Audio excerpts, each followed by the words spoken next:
Hey, it's Bean. Welcome back to the Frostscythe Zero to Hero series. Once again, last time we had a whole bunch of fun. Yeah, completely on my dumbass, not paying attention whatsoever. We did it, guys! Yay! So we're jumping into an Ara Karcrash plus 10. This is going to be our last time in this dungeon in this series, thank God. But we start off with the Ixen mini-boss, puts shit all over the floor, and needs to be interrupted when it does horrifying shrill. You also want to watch out for the trilling attendants, interrupt their resonant barrage. We don't get the interrupt on there. Normally that's pretty devastating, but nobody dies. Just kidding, I die. I thought I was out of that frontal, but I must have just been in it. One of those instances where you're not exactly sure. Where's the line? And then we have a little bit of trouble with the hulking blood guard. We talked about them last time. They give that nifty 50% damage reduction to everything around it. So we have a combo of the locust swarm and one of the web mages gets a bolt off at the same time and kills our evoker. You know, if you don't get a warm-up key, things can be pretty gnarly sometimes. It's like you have to get that warm-up key in so that you remember how to play the fucking game right. It happens again to our Mistweaver, and then once the Mistweaver's gone, there's nobody to give that healing, so the evoker dies. I'm about to die. You know, get off a death strike, though. I'm fine. And then you also got to watch out for that frontal. It's actually pretty dangerous. I don't know who would die from that. Definitely not me. Whoops. Walked right into that. My bad. The pool is kept alive, though, so I'm able to run back and help finish off the blood guard. You gotta be ready to pop a defensive or a pot, or hopefully your healer is on their shit. Here we go. Both of these volleys, no, they get interrupted the first time. Second time, they both get off. Very big damage to everybody. Lose our evoker again.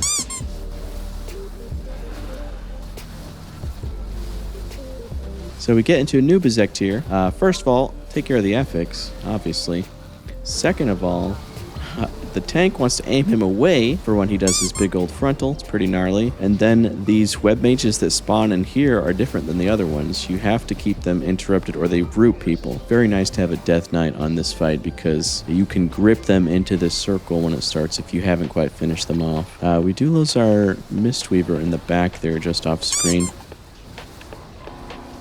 Does get a res out though, so everything goes pretty smooth after that though. But the tech for this Eye of the Swarm ability is the tank stays on the right side of the circle, everybody else stays on the left. That way he baits the frontal to the right because circle always continuously moves to the left. Then here, so finishing off the last boss, watch this. The spot I'm running to is clear. Oh my god, stop bro, I'm stuck. Can you help me? That fucking thing spawned there right as I was running away, and I got stuck there. And we didn't have the trash, as is tradition, so we finish it off, and I get my plus 10 Ara Karcrash done. Never going back there. Well, not on this character. So that gives me 78 points, and puts me at 2,324. Next key, Priory of the Sacred Flame plus 10. Jump into Braunpyke. You know somebody's got to get hit by the hammers. Who's it going to be this time?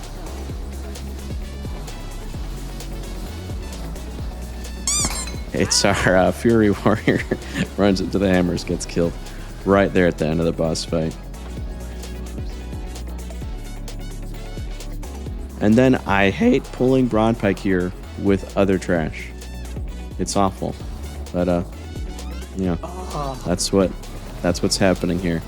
And it actually seems like it's going not too bad at first. You know, we get continuous damage from Braunpyke all the time, just constant rot. We're trying our best to keep the priests and everything interrupted, but the Purify is pretty painful. So be ready to use a defensive when the light spawn gets you with the Purify, and make sure to interrupt every fireball volley cast from the mages. But here that comes out, it's on me, but everything's kind of going fine. So I'm like, okay, it looks like we got this. And we got the emissary up. And our tank. Oh no! Tank got hit by the blazing strike. Very big damage. Then I tried to run away. I got killed. But some of them are still alive. The warrior and the priest, I believe, are still alive. So I'm fucking running. try and get back and keep this alive so we don't have to fight Braunpyke from the beginning. Me and the tank both make it back to him on the stairs here and are able to finish him off. That was scary, man. Such a time suck if you die to him, though. He has so much health. So we finish him off on the stairs.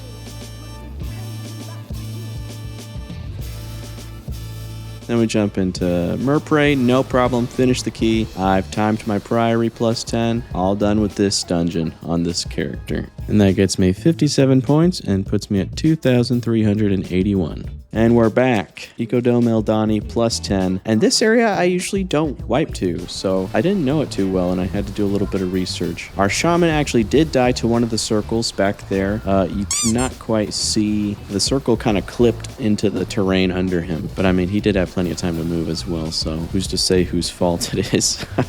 And without the healer, the warlock dies.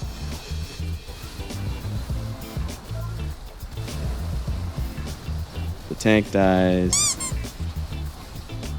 I die. And our shaman actually got into that fight as the tank was dying, so they end up getting the 6-point play. But I get it. It's hard to decide when to jump into a bull or let it die. We're fighting the Sentinel again. Talked about this last week. This guy is uber priority target. Especially once they hit 50% health, then shit gets all over the floor. Healer's struggling a little bit, and they do actually die to the shit on the floor back there. Thank God, though. They reincarnate, and then we finish him off. And then here with this pack speaker, we get the emissary popping up. It's kind of a chaotic pool. Tron Lizard gets the healer. And the pack speaker, pretty dangerous. Erratic ritual, group damage, use defensive, healer, be ready. Whenever Consume Spirit comes out over there, you're supposed to immediately switch to it, which I did not. I think I do this time on this group with the 2 packed speakers, though. I mean, if you kind of stay loosely spread when you're fighting these groups because of the rituals and the Farstalker's abilities, it'll be fine. And Arcing Zap's gonna bounce off the warlock and kill the healer. There you go. Switch to the spirit, take it out because it gives a big ass shield every 3 seconds that it's up to the pack speaker. Makes the fight take way longer. And this fight's actually not that bad. You just have to pay attention, find your little spirit echo and get it. Actually gives you a buff if you pick up the echo. So you're double incentivized to get it. You always want to get the echo that's going to get hit first, because if it hits the echo, it still applies the damage to you. And the buff is called Fatebound. It's a stacking buff. Every stack you get of it increases your healing and damage by 10% for 10 seconds. So it's pretty strong. Got my 3 echoes. Sent out the B-res to the warlock, got my buff, doing some damage. It's as simple as that. Get your echoes and don't get hit by the shit, and you're done. So Ecodome Eldani, bricked the key, but I still got some points. I'm at 2405. Got a little upgrade there. Things are looking good. Jump into Tazavesh. Soleil's Gambit plus 10. And then watch here. I think our hunter has pulled these guardians. He was being targeted by that crackle, but it switched to the tank at the last second, and I think the other guardian actually smacks him to death there. And then we jump into Hooktail. Shit, man.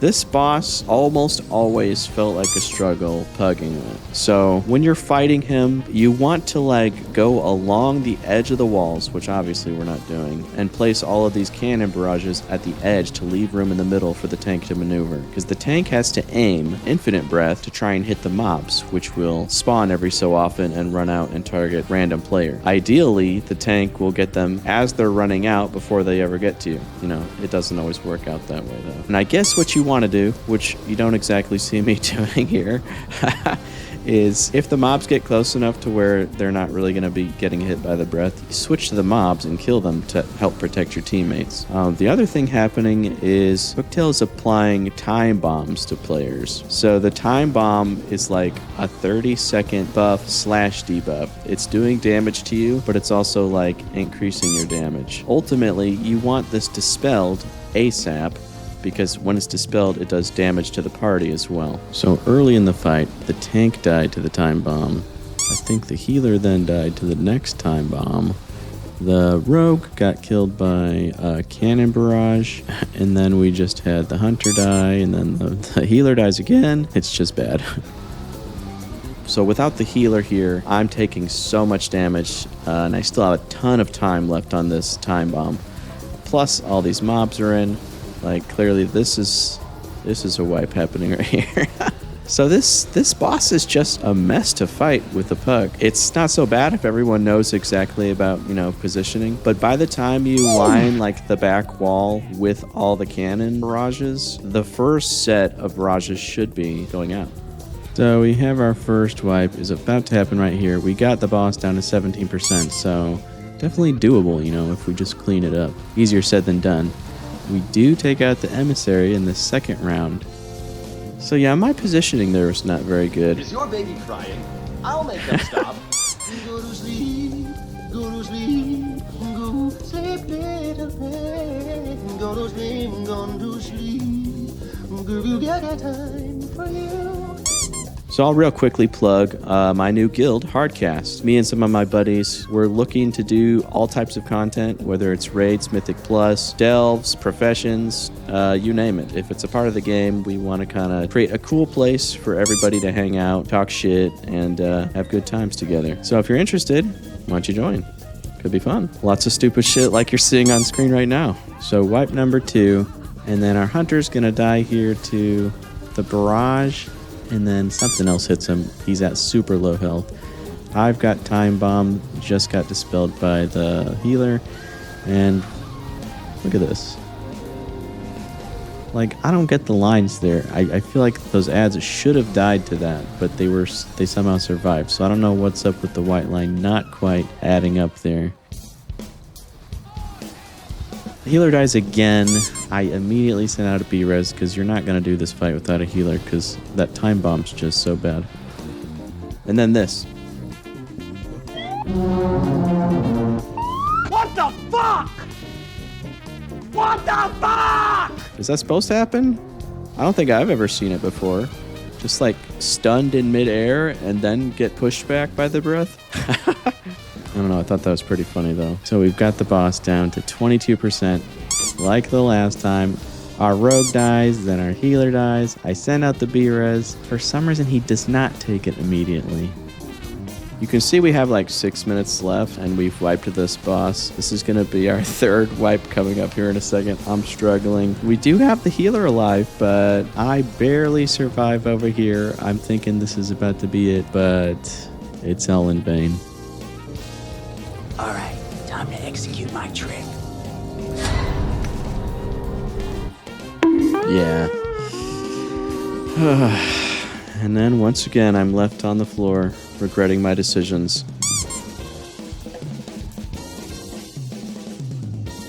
And when you lose this fight, the boss is a real dick about it. There is no timeline in which you defeat me. Not on this episode. I have an idea. Really? What is it? Let's leave! So inevitably, I was going to run into this. We get a vote to abandon, and yeah. So we jump into an Operation Floodgate plus 10.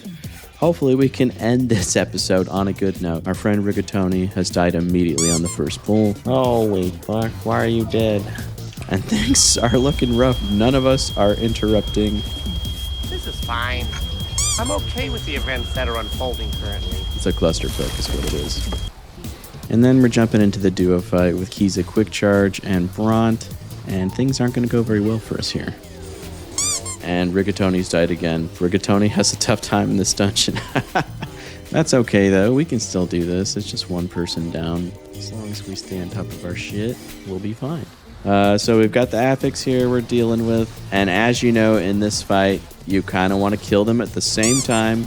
You want to dodge mechanics. If you get the arrow here, you want to aim it through as many bombs as possible. If you get explosive gel, you want to go stand on as many bombs as possible. Our healer died, so there's no one to get rid of the explosive gel. Rigatoni dies. I'm out here death striking. Our other Havoc Demon Hunter, yes, we have two of them here. He gets the explosive gel, dies.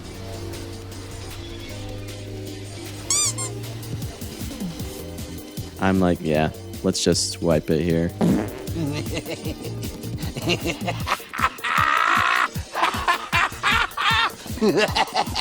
And so clearly, this is like a good time to wipe. Everyone's dead except for the tank. But he seems to have other ideas as he deftly dodges and aims the charge. Fucking die already. Just give up and die. Yeah, Walt Jr. is definitely the guy in the raid that is constantly complaining about how long it's taking. So we come back and finish the duo fight, no problem the second time around. Tony gets killed by the demolitionist explosion. And then shortly after we kill Big Mama, he dies again to a different pack. And then as we're fighting the Blood Warper, the Emissary spawns.